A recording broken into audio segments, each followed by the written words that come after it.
আমাদের ভাই সঞ্জয় তার আঙুলটা কালকে মমতার পুলিশ ভেঙেছে। সঞ্জয় হালদার। তা সঞ্জয় ভাই অল্প কথায়, তিনি সরাসরি প্রত্যক্ষভাবে রাজনীতির কোনো এতে যুক্ত নেই, কাউকে নিশ্চয়ই ভালোবাসতে পারেন, কিন্তু কোনো পোর্টফোলিও হোল্ডার নন।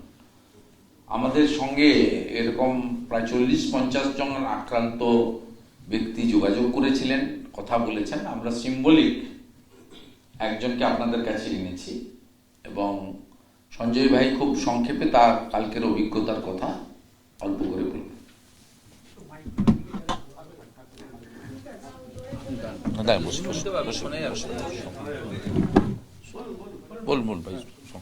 আমি এভাবে কোনোদিন কত টাকায় টিকিট কেটেছিলেন? আমি 5000 টাকায় টিকিট কেটেছি। আপনি এমনি কি করেন ভাই?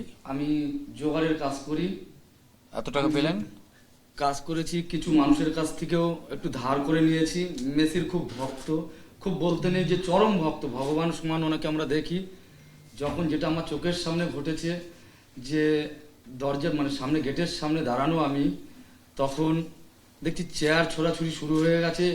এদিক থেকে পুলিশে মারামারি শুরু করে দিয়েছে।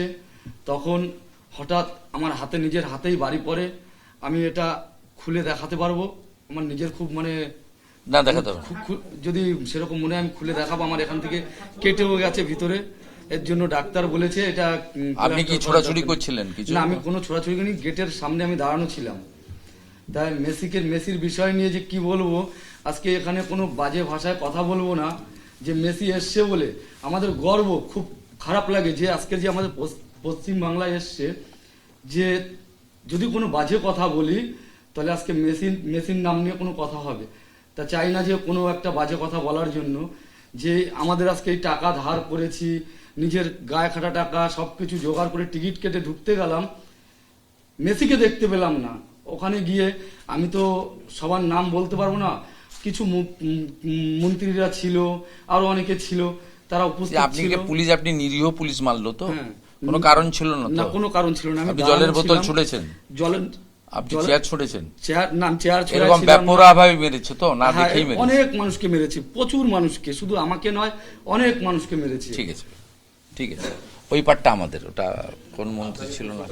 আপনি যেমন ছবি দিলেন না, ছবি দিয়ে যেমন দেখালেন যে মুখ্যমন্ত্রী বাড়ির পরিবারের লোক, তৃণমূলের লোকরা ঘিরে রেখেছে, তেমনি কিছু ছবি মিডিয়াতে ছড়ানো হয়েছে। কিছু আননোন ফেস গেরুয়া রং দিয়ে রিং করে করে বলা হচ্ছে যে এরা, এই ভেরুয়া সন্ত্রাসীরা গতকালের গন্ডগোলের মূল কারণ। আজকে পুলিশ কিছু অজ্ঞাত পরিচয় ব্যক্তির বিরুদ্ধে এফআইআর করেছে। মনে করা হচ্ছে তাহলে কি দর্শকদের মাঝ থেকে কিছু লোককে অ্যারেস্ট করা হবে এখন? সে করতে পারে ওরা।